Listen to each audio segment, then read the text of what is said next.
بسم الله الرحمن الرحيم.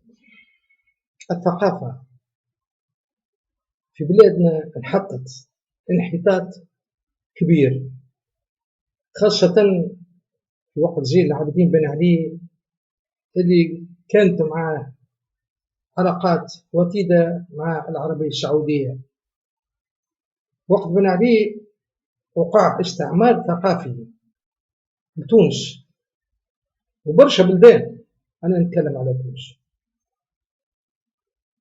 استعمار من العربية السعودية، وتعبيت المكتبات بكتب الشيوخ السعوديين وبأفكارهم وكتب الدين وكتب حالها مرحبا القرآن، لكن مبقاتش بلاصة في المكتبات، مبقاتش بلاصة إلى كتب المطالعة وإلى كتب الأدب وإلى كتب الشعر وإلى كتب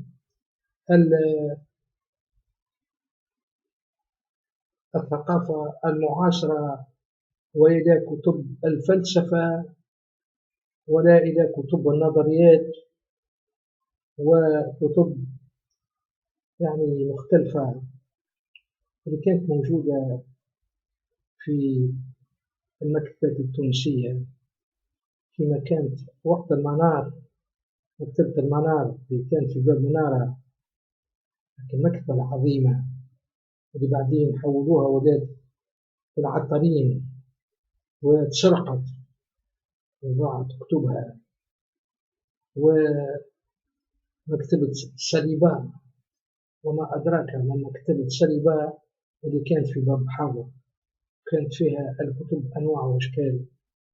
اليوم حتى الطلبة عاجزين باش يلقاو كتب في الاختصاصات نتاعهم، فقط المكاتب عاد تلقى فيها، بالإضافة إلى ما قلناه ما عادش تلقى فيها مكتبات كتب ثقافية، وأيضا المكتبات فرغت ما عادش تلقى فيها الكتب العلمية كما كتب الطب وكتب الرياضيات وكتب العلوم مختلفة والتكنولوجيا. هو الطلبة اللي يقرأوا في الجامعة ساعات يجيبوه ولا عمه من فرنسا يجيب له كتاب ولا اثنين في الرياضيات، ألفهم أساتذة فرنسيين أو ألمان. احنا كنا نلقاو في وقتنا كتب روسية، في المات كانت كتب روعة نقراو فيهم، روعة كتب الروسية. ما يشترق شيء، ما يشترق حتى كتاب الثقافة، ما عادش تلقى إلا وما تلقى إلا كتب نوع الإيضاح في علم النكاح، والمكتبات مرصوصة بهاك الكتب المزينة والمجلدات المزينة، وهذا الثراء والثريا، كيف فهمت ولا تدخل الجنة، كيف كذا. من هذه الكتب السعودية، هذه الكتب السعودية غزات البلاد ووقع عليها أقبال من طرف التوانسة، ولاو يقرأوا في هذه الأفكار السلفية الوهابية. وهذا من جملة الأشياء اللي خلى بلادنا تعاني في الأفكار السلفية والإرهاب، وهو أن من الناحية الثقافية انهارت الأمور، خاصة وقت بن علي. نعاودها، وقت بن علي تعبيت المكاتب بالكتب الوهابية. برو شوف، ما عادش تلقى اليوم كتاب الطالب بر لوجلي بار اكزومبل، لوجلي على كتاب لي ميزيرابل مثلا، وين دوج لي على كتب شكسبير، دوج لي على مسرحيات وعلى كتب الأدب وعلى كما قلت خاصة ثنا الكتب العلمية. عاش تلقى إلا دي فوتوكوبي في الجامعة طيبين يسلفوا فيهم واحد بعد واحد، والطالب ما عادش لاقي كتب يقرا فيها بالعربي، ما عادش لاقي مع الكور نتاع البروفيسور، ما عادش لاقي كتب للبحث العلمي يعني باش يقرا بها ويطور بها يعني معلوماته في الميادين الطبية والميادين العلمية والميادين التكنولوجية. حتى في الليسي اللي يقراو في الليسي تكنيك ما عادش لاقيين كتب تاع تكنيك، ما عادش، دوب ما يعطيه البروفيسور شوية كالمعلومات يقتنع بها وانتهى الأمر. هذا السبب أساسي اللي ما خلاش عنا رجال في السياسة ورجال في يعني القيادة بالبلاد. البلاد فرغت، يعني الثقافة ضحلة فيها، ما عادش عندنا رجال عندهم الثقافة وعندهم يعني الإمكانيات الذهنية باش يعني يسيروا البلاد وباش يعني يتحملوا مسؤوليات في هذه الدولة. هو من سوء الثقافة ومن الإضمحلال الثقافي اللي صار خاصة وقت الرئيس بن علي. تو نوجه يا توانسة يا حكومة، فيقوا نظفوا المكاتب نتاعنا من كتب الوهابيين، راهي تعبات، ما فماش مكتبة ما تلقاش فيها ب20 مليون أو ب50 مليون كتب نتاع الوهابيين السعوديين. نظفوا هالمكاتب هذه من هالكتب الوهابية وعوضوها بكتب مطالعة. وفي العواصم ما عادش عندنا مكتبات كبيرة، كان مكاتب سكولار يبيع لك ماتريال سكولار نتاع القراية يقرا بها الطالب في الليسي. ما عادش تلقى مكتبات كما سليبا ولا كما المنار ولا كما بعض المكاتب اللي كانت تلقى فيها يعني كتب قيمة في جميع الميادين. عملونا مكتبات كبيرة اللي يأمها أهل الذكر، مش يمشي لفرنسا باش يشري كتب يروح فريج كتب من فرنسا. يجي الكتب تبدا متوفرة في البلاد. حتى الأكشاك اللي كانت في الشارع، وينو ليفر دو بوش؟ وين كان في شارع بورقيبة معبية، معناها رونجي كبيرة، معناها من أول شارع بورقيبة حتى البحر كلها يعني يبيعوا في النوار الورد، ويبيعوا في الجرايد، ويبيعوا في ليفر دو بوش. ما يستحق وينو ليفر دو بوش؟ مش تعرفوا المستوى يعني الثقافي كيفاش انهار، خاصة وقت بن علي. توا يا سيد باجي نقترح عليك باش ترجع هاك الثقافة اللي كانت مبزعة في شارع بورقيبة، كانت في صفاقس، في سوسة أيضا، وفي العواصم، وترجع لنا الكتب باش نطالعوا وباش نثقفوا. راهو الجيل متاعنا انهار، ما عادش عندنا إمكانيات باش نكونوا رجال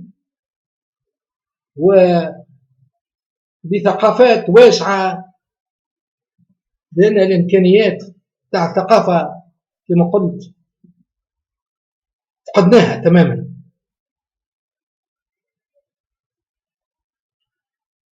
حاجة أخرى،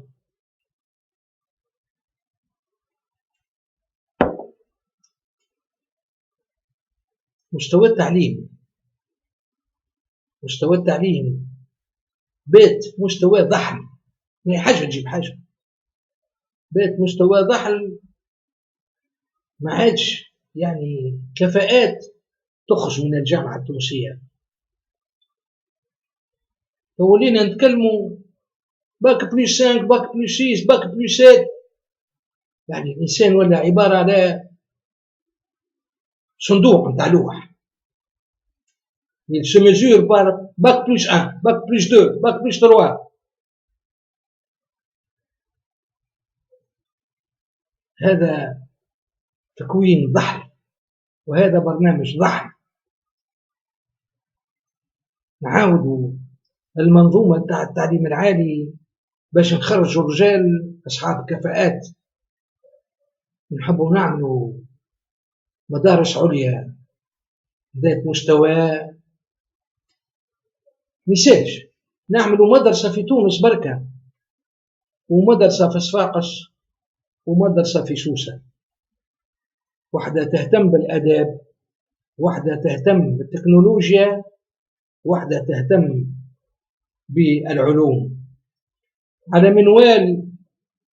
وفرنسا فيها مكاتب ما شاء الله، يعني فيها كليات ما شاء الله، لكن فرنسا فيها ليكول نورمال سوبيريور،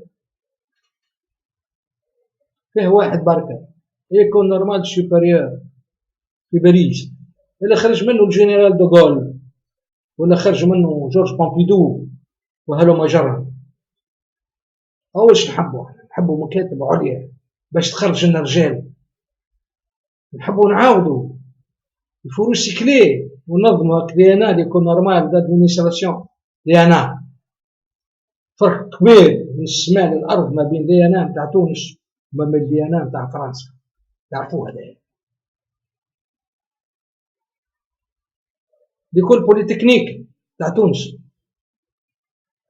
نحيوها المكتب هذايا، عاودوه.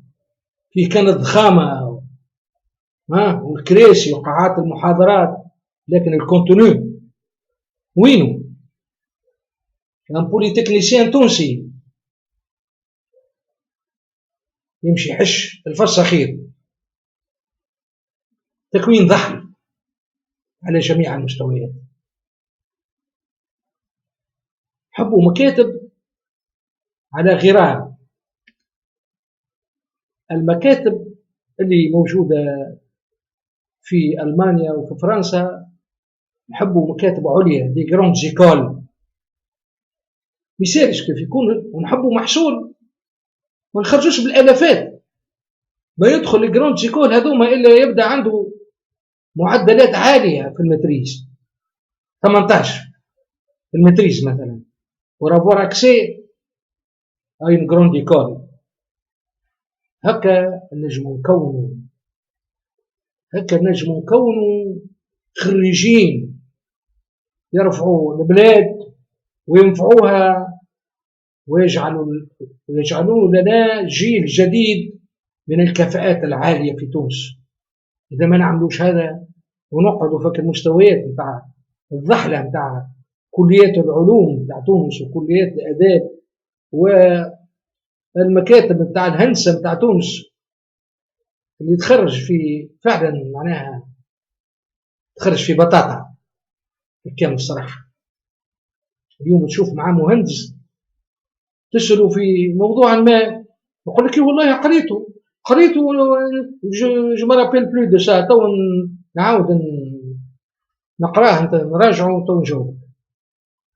ما عندهم شيء في روسه، ولا عندهم حتى يعني براتيك على الاقل اللي يمكنهم باش ينشهروا في العمل وفي منظومه العمل.